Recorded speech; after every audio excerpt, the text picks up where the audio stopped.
All right, good morning. Oh, just got a new soldering iron station. Awesome. What kind did you get?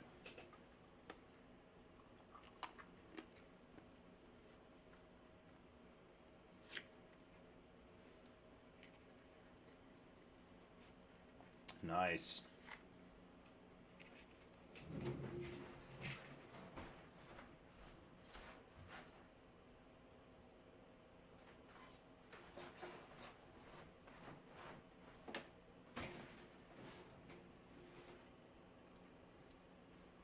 Yeah, I like those too.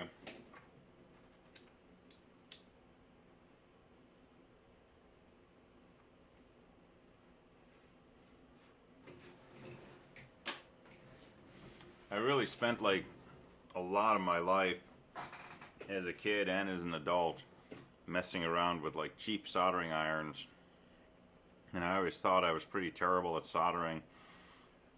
And, you know, to some degree, the tool doesn't matter, but yeah, cheap soldering irons definitely not a good time.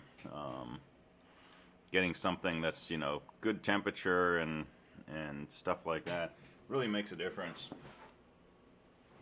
And I think I finally stopped like horribly destroying my soldering tips.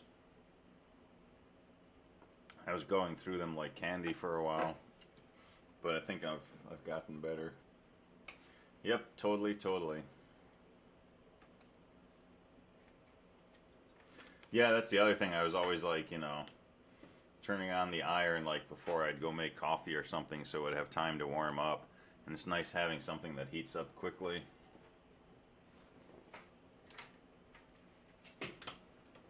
Cool. I'm glad, like, even though we're computer science people, it's good to play with hardware. Um, I know it took me a long time to get past my kind of only software um, view of hobbies and spare time and stuff, but playing with hardware really is fun. And then when I get tired of hardware and I've like burned out enough parts and things like that, it's fun to go back and write some code and compile it and like have it work. So they play off each other well.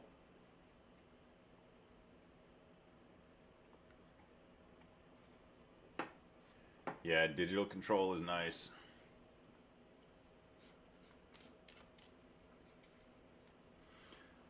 Awesome, cool. So, any questions? We were in the middle of merge sort yesterday, and of course PA4 is due in the morning, so um, good time to ask any final questions on PA4. I have a question about it actually. Alrighty. So with regards to piping the output from running the database software to a text file so you can do a compare, Mm-hmm. is I tried using the T command, like piping to the T command, and I couldn't get it to work properly.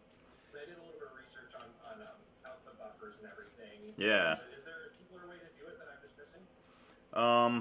The easiest way to do it is to have faith and just run your command and just redirect with a greater than sign. You won't see what you're getting back from the program, but if you type carefully, like without typos, you can go ahead and drive the program and then hit a Control D at the end, and your output will faithfully be in the output file. If you don't want to worry about typos, right, you can make yourself a file of commands, and well, let's just, instead of being all hypothetical, let's just do this.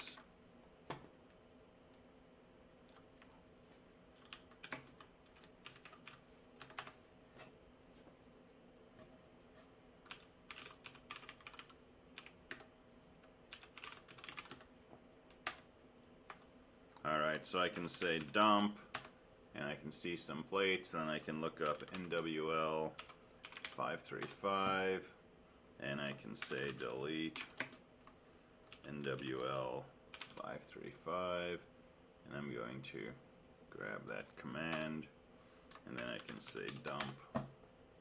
Alright, so I'm going to make a file called input,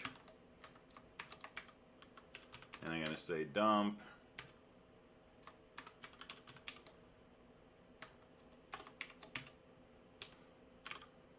to do a license plate search, and I'm going to delete, and I'm going to say dump. Alright, so now if I do my plate command and I say less than input.txt,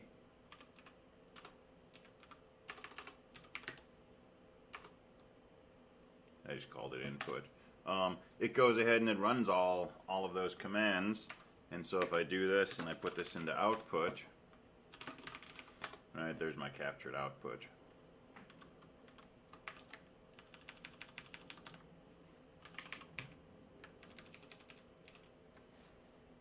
So that's probably your best bet, is make yourself an input file. Cool. That actually works out better. Thank you. Okay, cool.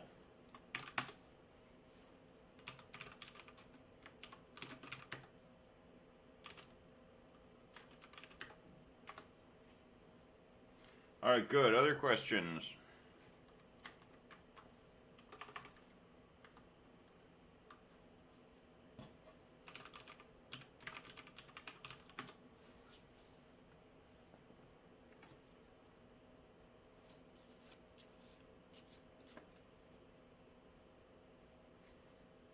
So again, take a look at the grading rubric, right? Look at what things are worth. If it's coming down to the wire and you're having trouble with the delete function, right? You're better off having a function that adds and searches and dumps correctly and doesn't delete than one that, you know, seg faults while trying to read in the database. So at some point it's worth, you know, playing the point game and making sure that you can get credit for the parts that you do have working, and then, you know, put something in a readme or something about where you were with the delete function, for example, and how far you got and so on. It also pays to push things over to Git sooner rather than later.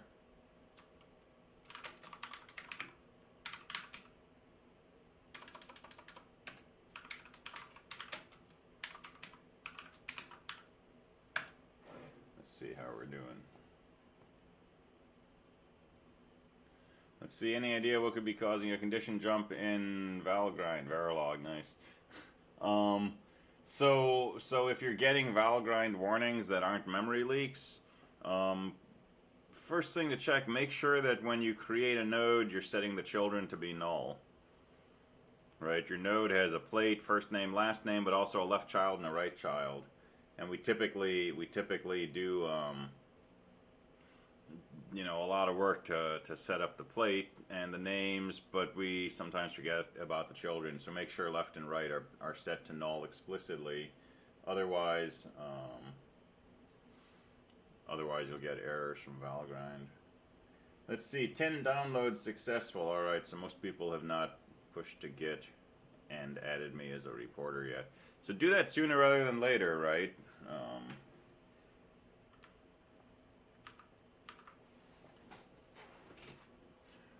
All right, let's see. First commit was basically finished. Cool.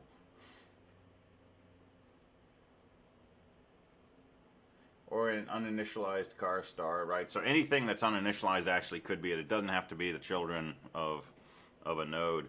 It could be, you know, as someone just said, a car star that doesn't get a value. It could be, I think, an integer that you haven't assigned a value to.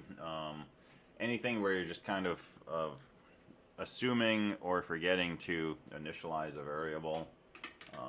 But, you know, it will give you a line number. If you compile with a -g switch and then run valgrind, it will give you a line number where the error is happening, and that can help you pin it down.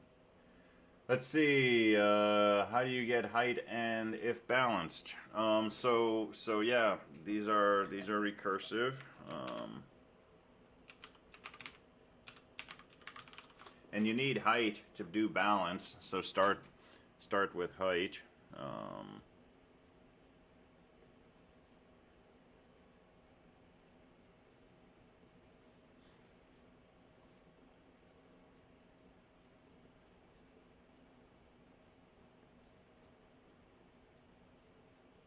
So find the height of your left subtree. find the height of your right subtree.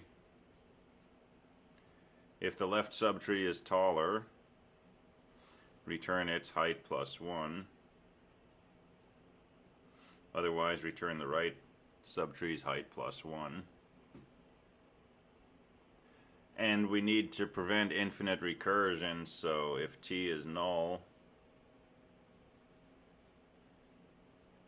return minus 1. So empty tree, height is minus 1. Otherwise, it has left and right children. Find the height of each of those by calling height, and then return 1 plus whichever one is larger. So that's height, and then balanced.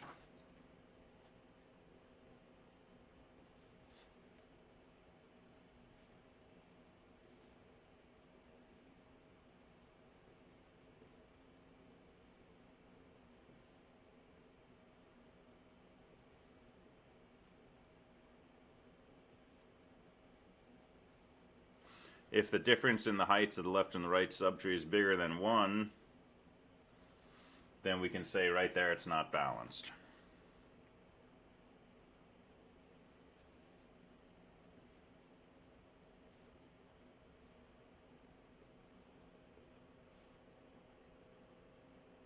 If the left subtree is not balanced, we can say our tree T is not balanced.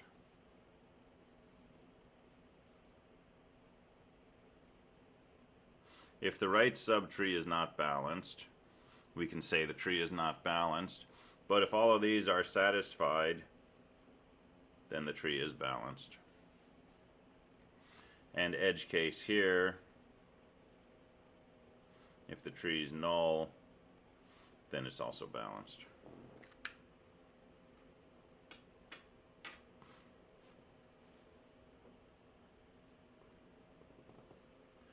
All right, good deal. Other questions?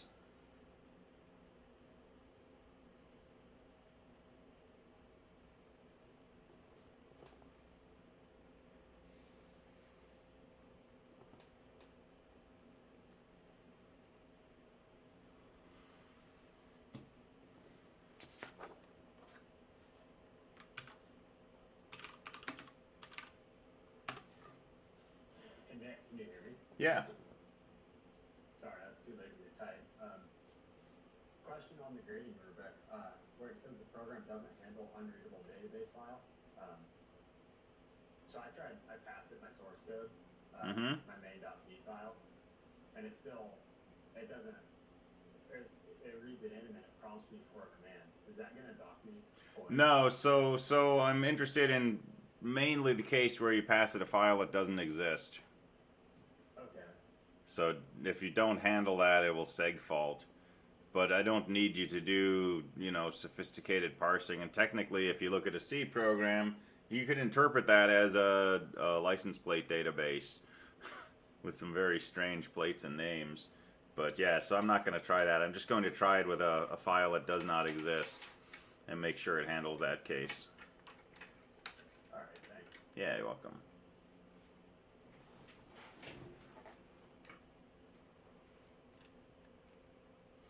All right, so let's wrap up merge sort.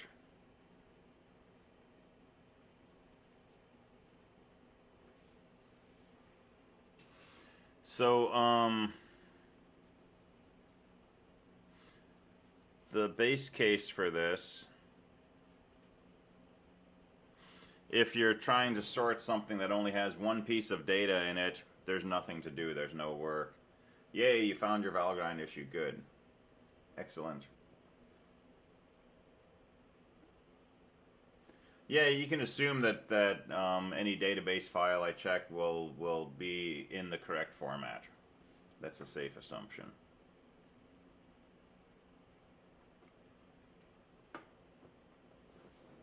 All right, so if you're trying to sort something that only has one item in it, nothing to do, just return. Otherwise,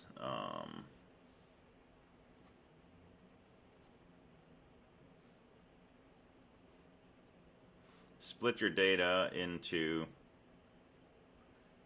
two roughly equal sized pieces, and then sort each of those.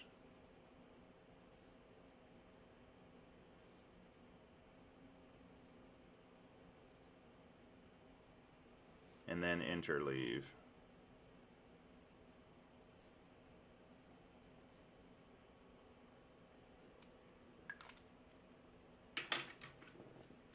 All right, so let's watch this one more time and make sure we're clear. All right, so here's a set of data. It's completely unsorted, right? Whatever that means. So I'm going to split it roughly in half. So 6 and 7.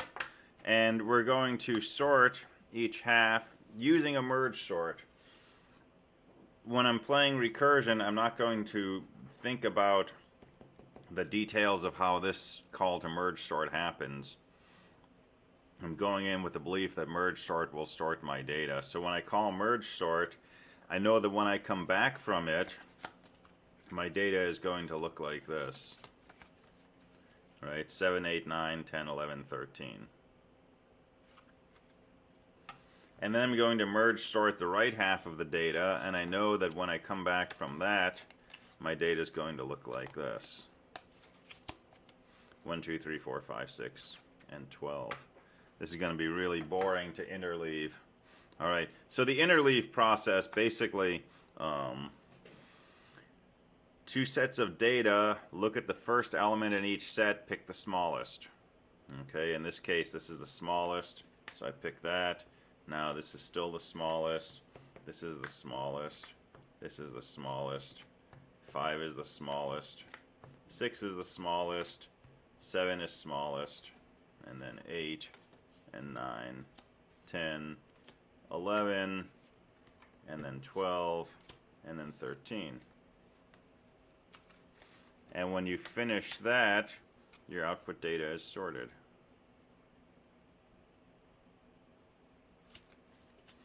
And your interleave can be more interesting than that.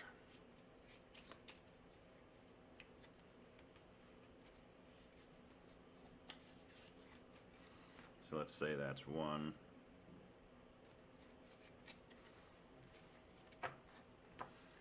Right, so these are sorted piles, so pick the smallest from each set, pick the smallest from each, pick the smallest, pick the smallest, and at each point I'm only comparing, you know, the first element in each of my two sets of data. So I don't have to search around or anything like that. I'm just pulling, you know, the first element, and whichever one is smallest, I move that to my output. And so it's really just a set of comparison operations. And so the interleave is order n. Right? I basically compared and flipped over 13 cards. So this is order n. And then the number of times that you have to split your input in half to get down to a single piece of data, this is roughly log n. And so if you work it out, this is n log n. Let's see, I've read merge sort requires more space while quick sort is in place sorting. If true, is there any way to do a merge sort without using more space?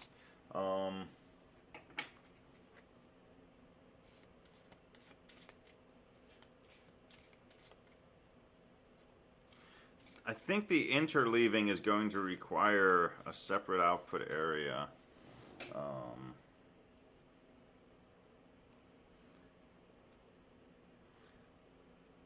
I don't know a way that you can reuse the space of your two input decks to also capture the output. So yeah, it feels like it's going to take twice as much space. I don't know a good way around that. So same order of complexity as quicksort, might take more memory. On the other hand, it doesn't suffer from this characteristic of if your data is close to sorted, your performance degrades like it does with quicksort, right?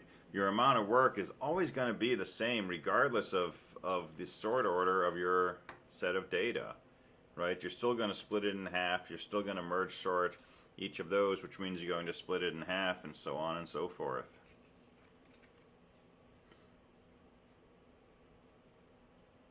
Right? So let's recurse a little bit. I'm going to split my data into two halves, and I'm going to merge sort the left half.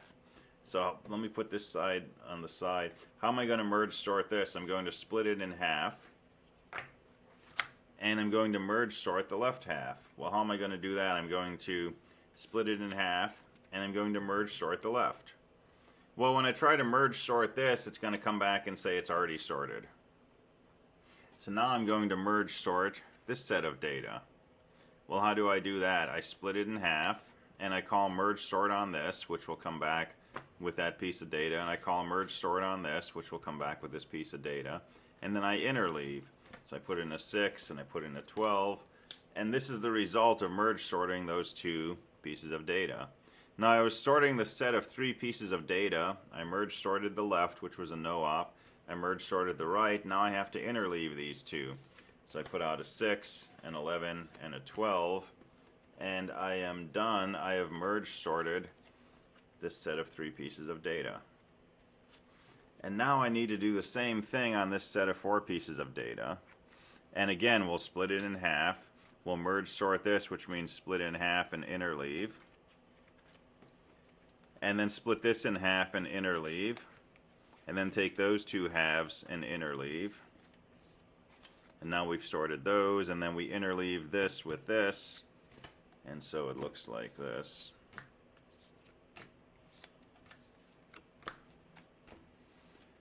And we've just finished our first call to merge sort inside our original merge sort. And then we do a second call, and that will run basically the same way and give us this sorted set of data, and then those two will get interleaved, and you've got your sort.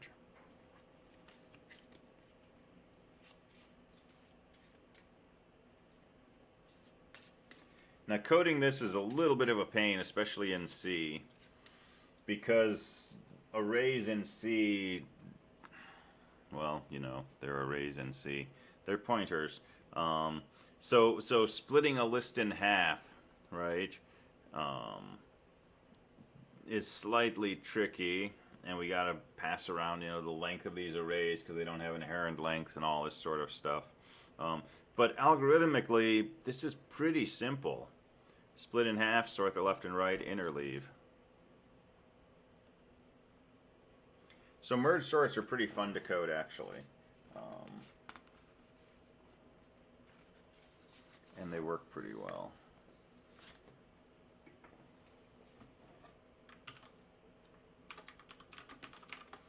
All right, next is a radix sort. And so radix is a fancy word for base. So like base 10 we can call radix 10, binary we can call radix 2. A radix sort is based on sorting by the digits of your numbers, or if you're sorting words, by looking character by character. And we'll continue to pick on integers, but we can do a radix sort for any type of data. So let me make some 3-digit integers.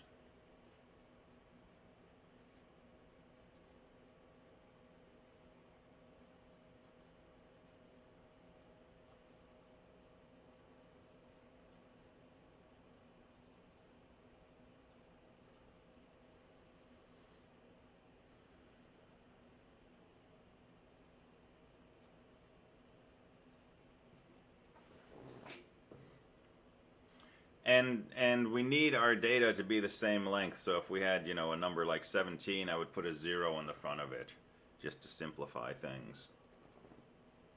But we're after kind of the algorithm here. All right, so we sort digit by digit. We're going to sort this data first by starting with the least significant digit. And we're just going to sort it so that when we look at our numbers, the smaller digits in that last position come before the larger digits.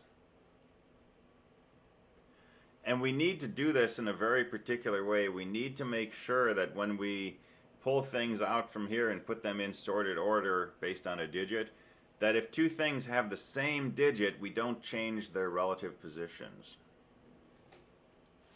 Okay, this is not always the case. But for example, if I'm pulling out based on least significant digit, I want 240 to show up before 230. Why? Because it appears before 230 right now. And then I want 120 to come after 230. So I'm going to preserve the order in here based on what its current order is as I'm pulling out in here. But I'm sorting primarily on least significant digit. So one way to do this is, since we're doing numbers, we have 10 digits, make 10 passes through our data and simply extract things based on their least significant digit. So I'm going to make one pass through. I'm going to look for anything in here that ends with a 0. So I'm just looking at least significant digit. And looks like I've got 3 things that end with a 0. So I'm going to put into my output a 240, a 230, and a 500. That's those 3 numbers. And then I'm going to go through and look for anything that ends with a 1, and I see a 141. And I'm going to look for anything that ends with a 2, and there is nothing. I'm going to pick out the 3s, that's a 123. Pick out the 4s, there's nothing. I'll look for a 5, there's a 125. And then, I lost a number somewhere. Oh, I forgot my 120. Okay, I'll make it a 126. Alright, so I'll go through and I'll pick out the 6s. There's a 126. 7s, 8s, and then 9s, I'll pick up the 399. Okay, everybody clear what that first pass was all about? We're going through and we're sorting this based on this least significant digit. And now we make a second pass, but we sort based on the middle digit. So again, let's go through and let's just find anything with a 0 in this middle position. Well, there's, sorry, this data over here. So find anything with a 0, there's a 500. Find anything with a 1, there isn't. Find anything with a 2, well, we've got 3 of those. So 123, 125, 126. And this is this preserving the order, right? Even though all 3 of these have a 2 in this position, I need them to be in the same order they were in over here. Alright, go through and look for the 3s. There's a 230. Look for the 4s. There's a 240 and a 141. And then look for the 5, 6, 7, 8, and finally the 9s. There's a 399. Okay. Until we get to our final step, this data is not sorted, right? I mean, we just moved a 141 after a 240, right? Those are in the wrong order. But when we go through and we sort on the most significant digit, so there's no 0s, let's pick out the 1s. So there's a 123, 125, 126, and a 141. Pick out the 2s. So there's a 230 and a 240. Pick out the 3s. There's no 4s. Pick out the 5s. And there's no 6, 7s, 8, or 9s. And bingo, our data is sorted.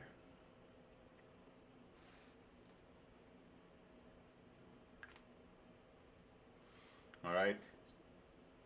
Could you make this work for numbers of different length if you pad the shorter ones with leading zeros? Yeah, exactly. That's the right thing to do.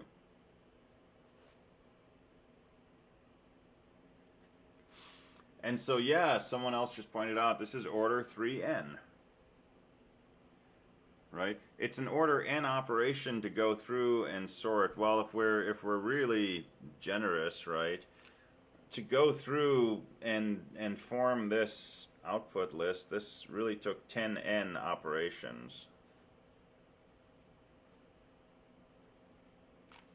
Right? Because of the way I did this. So I made 10 passes through and I pulled out the zeros, ones, twos, and so on. So it takes 10n to do this, 10n to do that, 10n to do that. The whole thing is 30n.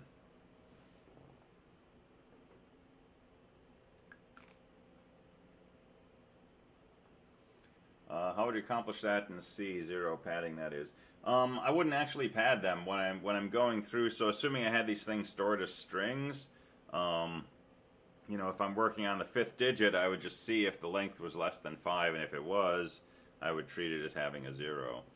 So I would pull it out the first pass, and then not after that. I wouldn't actually pad them out, probably.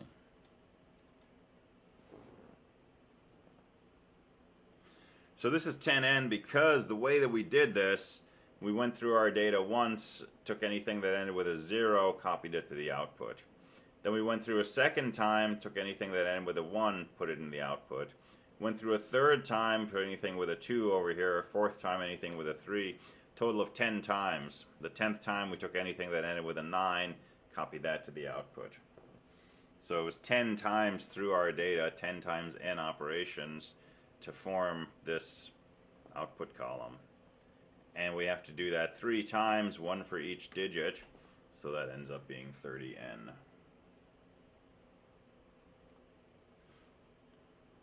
And in general, you know, if your numbers have d digits, it's order 10 times d times n.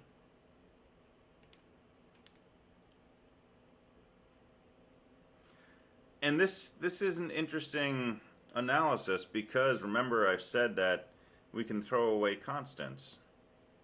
And so order 30n is basically the same as order n. So this looks like an order n sort. It's linear with respect to how much data you have. And these other fancy sorts we've been doing are n log n, which is worse than order n. So why don't we just use Radix sort for everything?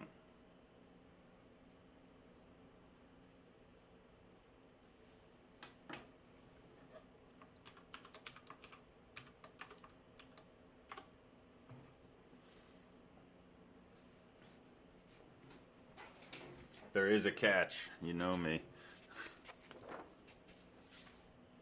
All right, here's the thing. Suppose that suppose we have 32-bit numbers, and let's just think about positive numbers. So, you know, our numbers go up to approximately 4 billion. So I don't want to deal with minus signs, so we'll just do unsigned. So this is 10 digits.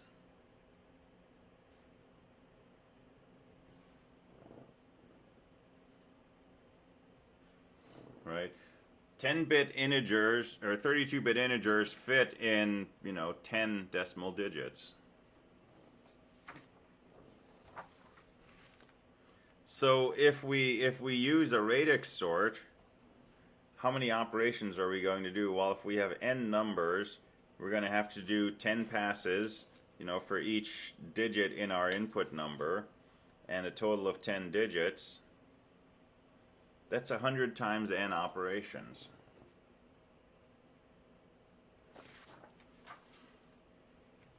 On the other hand, if we do a merge sort, well, what's the logarithm of 4 billion?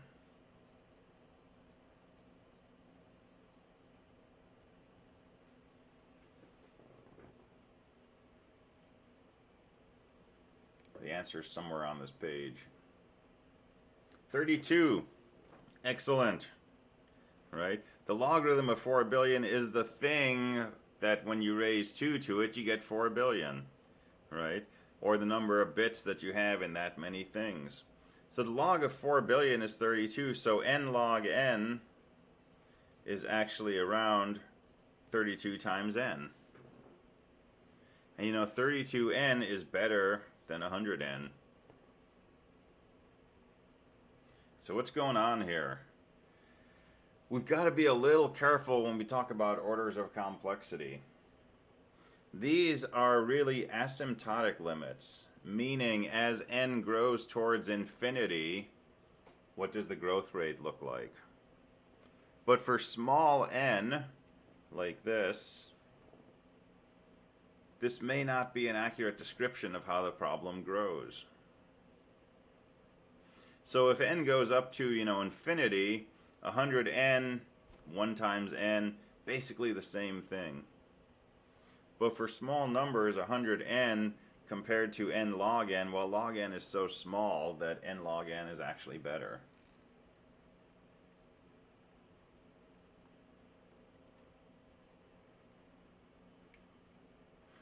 And do you remember asymptotes? Right, so like y equals 1 over x, it gets really close to this y-axis as x gets close to 0. It never actually gets there, but it gets closer and closer. That's the sense in which I'm saying asymptotically, right? So as n gets bigger, the behavior of this gets closer to n log n.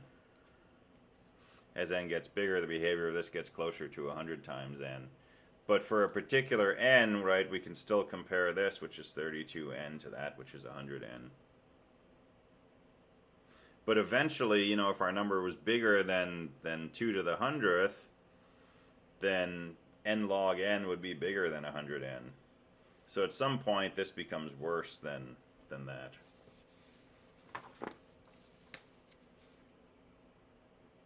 Asymptotic limit could almost be a band name. It's not quite t-shirt ready, but it's got potential. All right, so converting to hex, radix, and then convert to binary. So let's play with this. Suppose we take our integers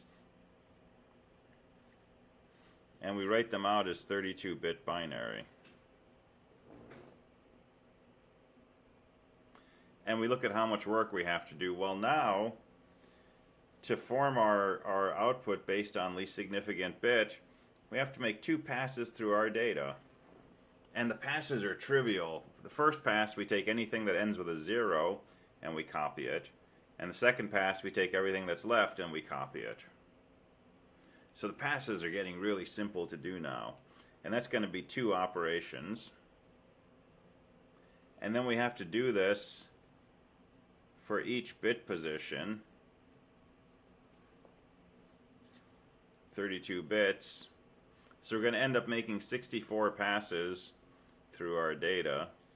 So that's going to be order 64n. And again, it's linear with n, but this linear multiplier is pretty big compared to log n. How big does n have to be before its log is 64?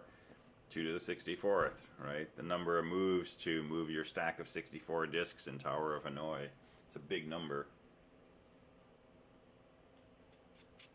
Big to us, not big to the universe, though. All right, so radix sorts are fun. They're kind of quirky.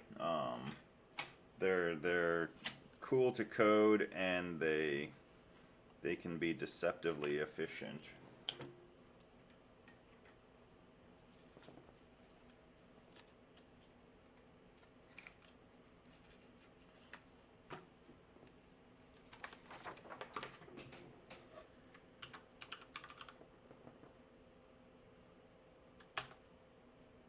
All right, let's talk about heaps. So disclaimer up front, the heaps we're talking about are not the same as the heap associated with malloc. That's a different data structure. I don't know why they're both called heaps. But these are not the heaps that you get memory from when you say malloc. But a heap is a useful data structure for organizing data in a way that lets you retrieve the data in sorted order.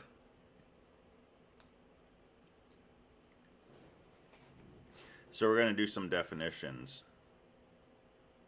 So a heap is a binary tree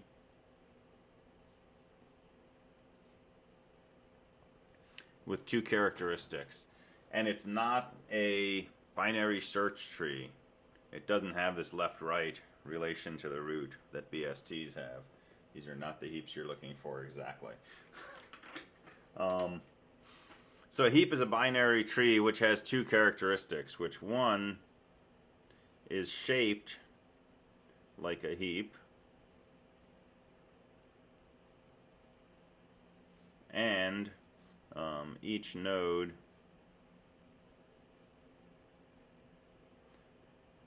satisfies what we call the heap property.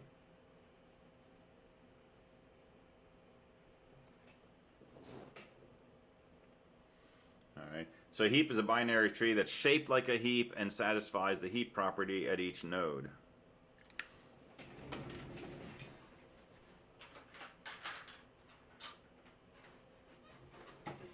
I said last class I should have used pencil, so I'm going to use pencil this time. Alright, so what is the heap shape?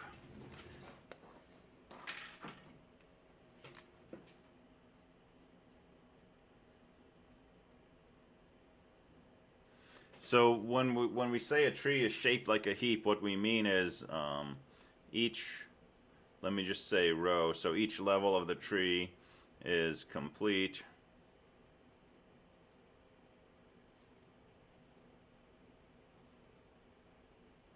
except maybe the lowest level, and this is filled from left to right.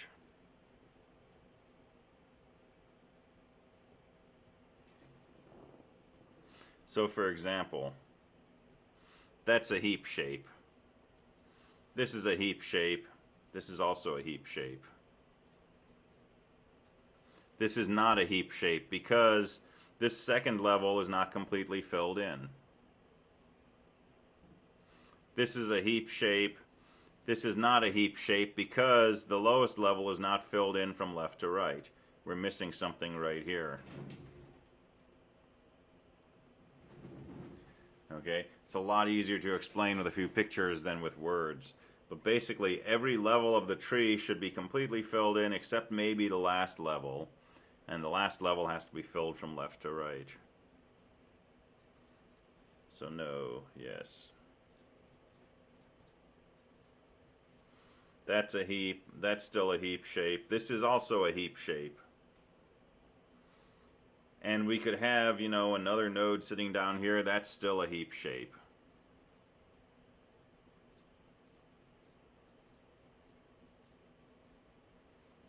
This is not. Right? Every level is completely filled in, but the lowest level was not filled in from left to right. We're missing something over here in this spot. Alright, so clear what a heap shape is?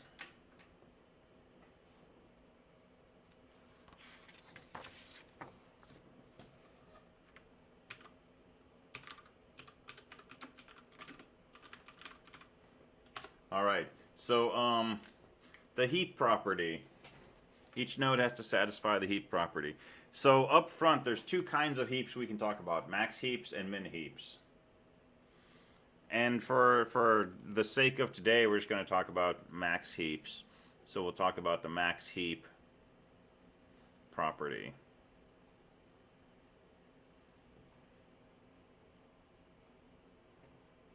So a node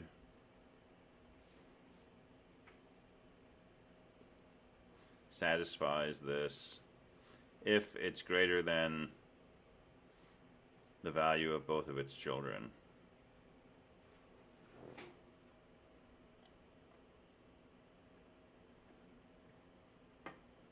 How are number 2 and 3 different? Where are we? Like over here? Or over here? Because I don't have a 3.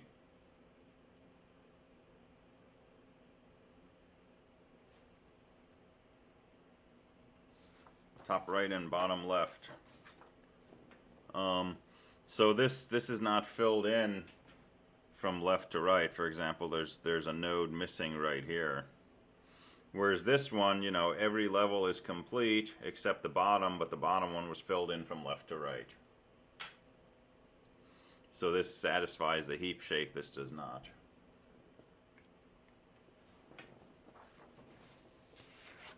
All right. So so the heap property means that the heap property means that a node's value is bigger than the value of its children. All right. So heap is a binary tree with those two characteristics. So let me show you an example of a heap.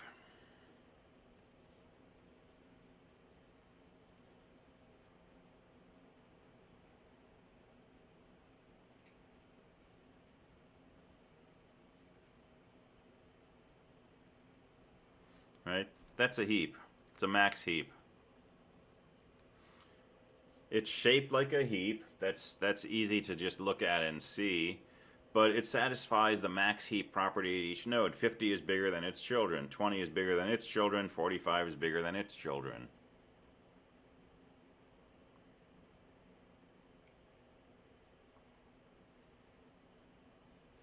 Now, if you do the mental recursion, which is a band name, since 50 is bigger than both of its children, and each of those children is bigger than all of its children, and so on and so forth, you can conclude that 50 is bigger than every node in the tree. In other words, in a max heap, the largest element in the entire structure is sitting at the root.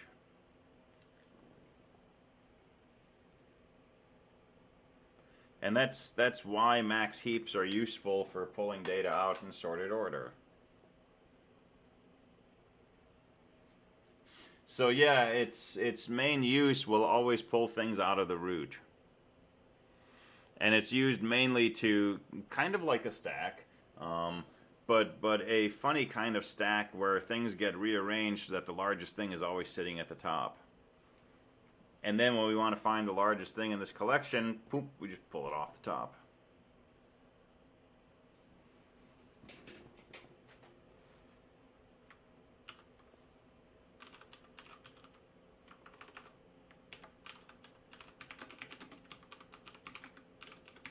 All right, so how do we remove the largest number from the heap?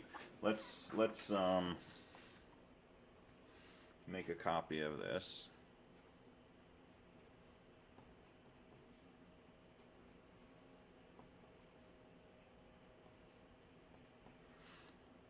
All right, so largest number is always the root. So that's a 50. So we're going to remove the 50 from the heap. And now we don't even have a tree anymore, right? Because there's no root. So we need something else to take the place of the root. So in order to preserve the heap shape, the only thing we can remove is the rightmost element on the bottom level. So replace the root with, I'm just going to say, the last item in the heap. Last meaning bottom row, rightmost level. So we're going to take this 5 and we're going to move that up to the root, and we're going to remove it from here. Okay, it's still shaped like a heap, but it doesn't satisfy the heap property. In particular, 5 is not bigger than either of its children. Okay, so step 1, replace the root with the last item in the heap, and then step 2 is what we call down heaping.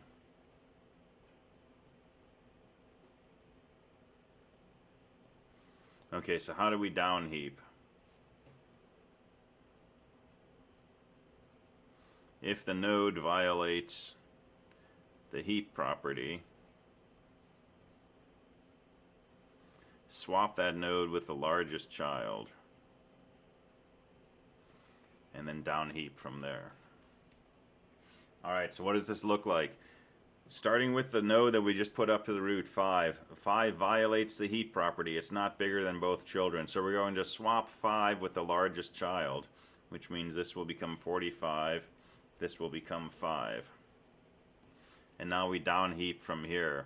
5 is not bigger than both of its children, so we'll swap with the largest child, which is 10. So 10 will come up here, 5 will come down here. And 5 has no children, so the heap property is not violated, so we're done. and there's a heap.